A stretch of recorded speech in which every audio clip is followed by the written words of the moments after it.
In an ideal workplace, your boss would recognize just how fabulous you are and give you a nice raise every year. Well, unfortunately, we live in the real world where this rarely happens, if ever. For this morning's Maryland Business Report, SoFi is making expert negotiator Alexandra Dickinson available right now to tell us how to get that raise. Good morning, Alexandra. Good morning.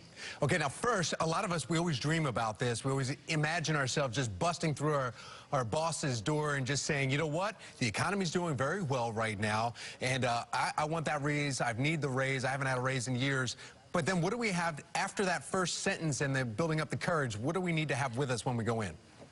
Yeah, I would say that that's probably the least good way to ask, right? You don't want to go in and say, well, I really need a raise because my rent went up and I have these expenses and I'm saving for my kids' education.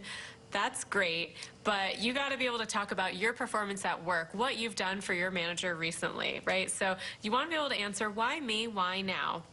What is it that I've done, achievements that I've accomplished and things that I've gone above and beyond? And then why is now a good time? Economy's doing great. That's one good reason. Another good reason would be, I just did something for you, my manager, that took work off your plate. I just hit a home run with this, objective. So being able to really speak fluently about your achievements and owning those accomplishments and making that case that's evidence-based rather than about kind of the more personal stuff going on in your life.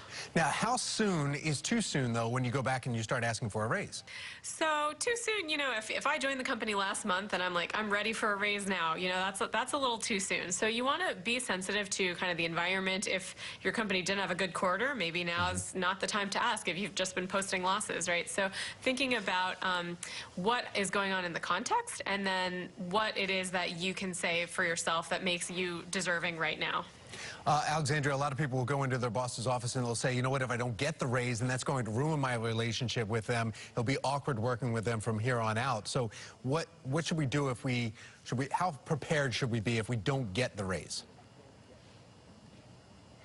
So you want to be able to say, if not now, when? And we actually have a great tool available at getthatraise.sofi.com to help you put together that case.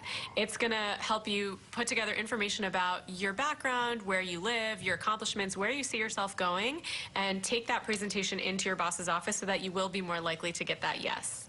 All right, well, that's perfect. So going in there now, the last thing is, how greedy is too greedy? What should we kind of go for? How much of a percentage, or should we say a monetary figure when we do approach the boss for that raise?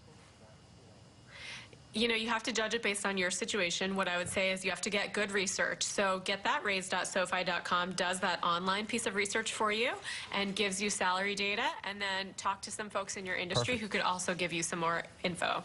Alexandra Dickinson, thank you so much. We appreciate your time. Thank you.